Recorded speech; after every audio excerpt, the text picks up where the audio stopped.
you're going to create new stained glass, you look at the quantity of windows, the sizes, and you talk to the parishioners or to the members of the church, and you try to gather all the information from them of what sort of theme, religious theme, that they want to reflect in the windows.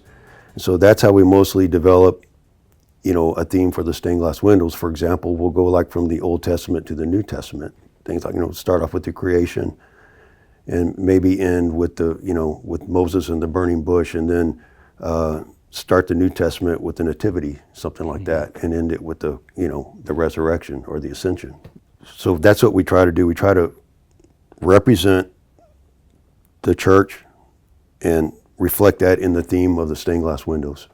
Employees coming in here working on a project that might take 1.5 years to complete because it is detail oriented, or it's 50,000 square feet of mosaic that takes detail and time. It's not AI is going to create it in 30 seconds and here it is. And I worry for our economy and our workforce on how do we bring that patience back to something as meaningful as the work you're doing. Fortunately, at least in the market that we address with Sacred Spaces, the client understands this is not something that we're going to get quickly. And occasionally we'll have a few clients that have a bit of an unreasonable expectation. Yeah.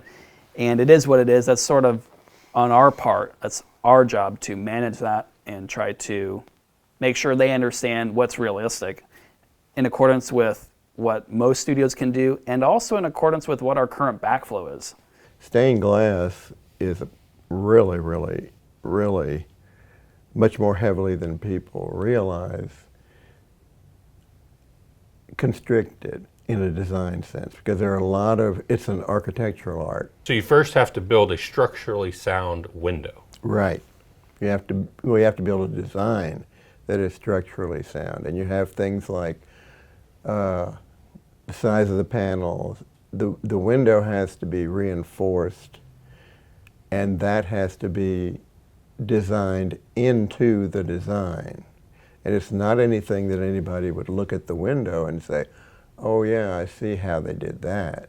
When you look at a large stained glass window, you're going to see that there are separate components. There is a structural frame that holds all those panels, which is different from the structure that has to be designed into the window, because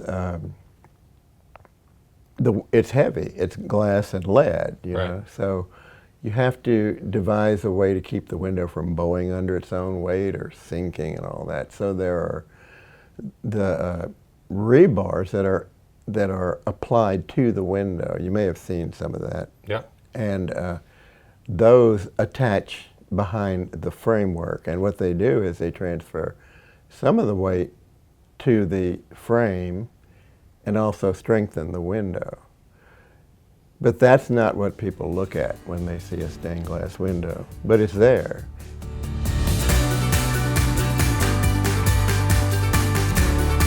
I've been in the religious, all faiths have some sort of storytelling in their buildings, and stained glass is often used. But how do they come to you and say, I have a vision for this piece of work?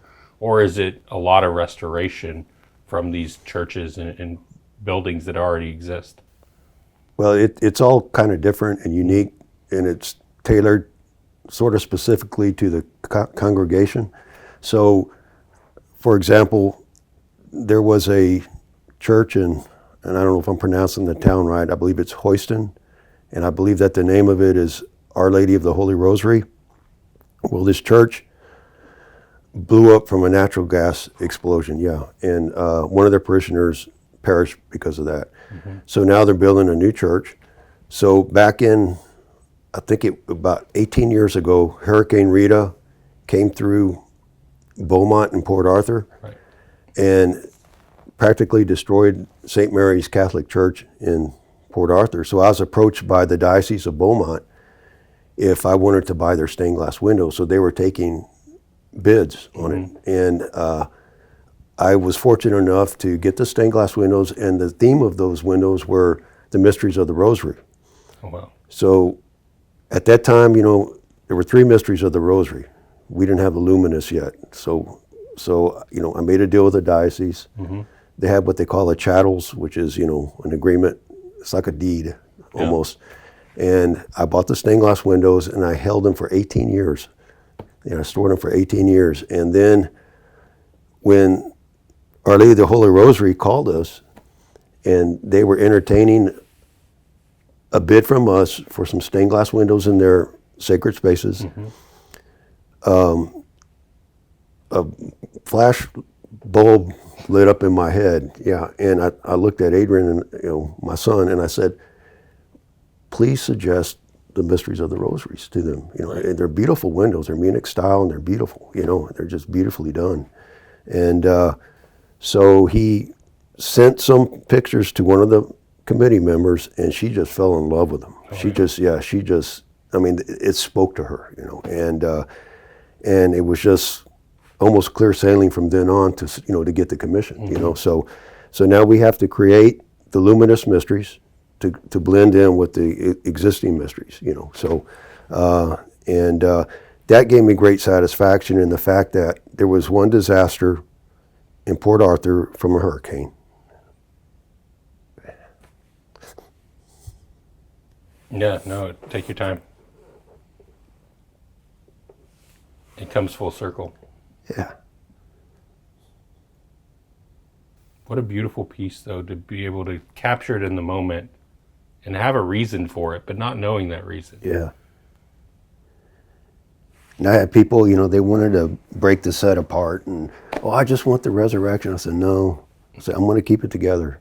Whenever it comes to selecting something that's going to be appropriate for the space in terms of the religious symbolism, in terms of the aesthetic, you know, with the architecture, it does take, and we've got, you know, so Cavallini started in 1953, so 70 plus years in the company. As individuals, you know, 40, 30 years of experience, adding it up, you know, hundreds of years of experience between multiple people. So, and even our artists need to go back and do some research and make sure, you know, all the details are exactly correct. And it's worth taking that extra time just to make sure that you are providing a product that you're going to be proud of and something that they're going to be proud of ultimately too.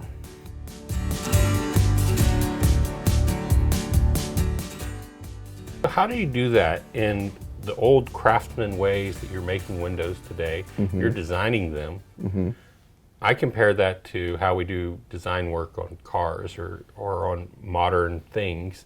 I can generate it on a computer and look at it and test it, and I feel really good with it before I do any physical work. Do you do the same thing here, or are you really going back to laying it out, seeing it in your mind? Like how do you, and my question really comes in today's work, it's instant gratification. I can throw it up and AI can help me design it, etc.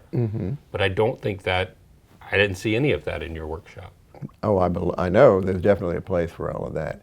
But the question becomes, when you get to the aesthetic part of it, I do know what I draw on, and I don't know what's going to be drawn on in the future in order to generate a legitimate, valid design that'll be unique to the situation.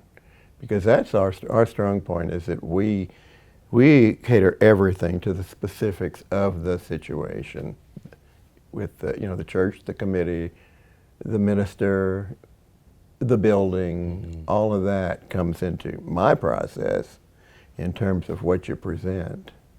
And that's what I cater my designs to. It's not like, it's kind of about me, but it's not really. But you hear from your customer. You hear from the congregant that says, oh yeah. And Mr. Cavallini explained, start with the church's name, and you can understand a little bit directionally where they're going to go. Right. I am really impressed by the work you're doing, putting yourself out there digitally and taking an old world, old economy business and transitioning it into the excitement of the modern world, but still holding on to, this is an artisan product. And I'm excited to see what you do over the next year, putting that out and helping people understand how it's made, why it's made, and then the testimonies from customers. And you know this, but I've been thrilled to hear it as I've called around, is whether they're the donor that helped pay for the artwork, or they're the parish that made the investment, or they benefited from that investment, it's a meaningful thing. And people do it to memorialize their parents or memorialize their relationship with their parish. And it's a meaningful investment, and it goes a long way. And I'm thrilled to see people moved in that way by the work that you're doing. And another thing is that, you know, these investments, they are lasting really multi-generationally. Right. So something that their kids and grandkids will most likely, you know, be able to enjoy and benefit from. So the work we do today, our plan is for it to long outlast us. And that's kind of the investment that's made.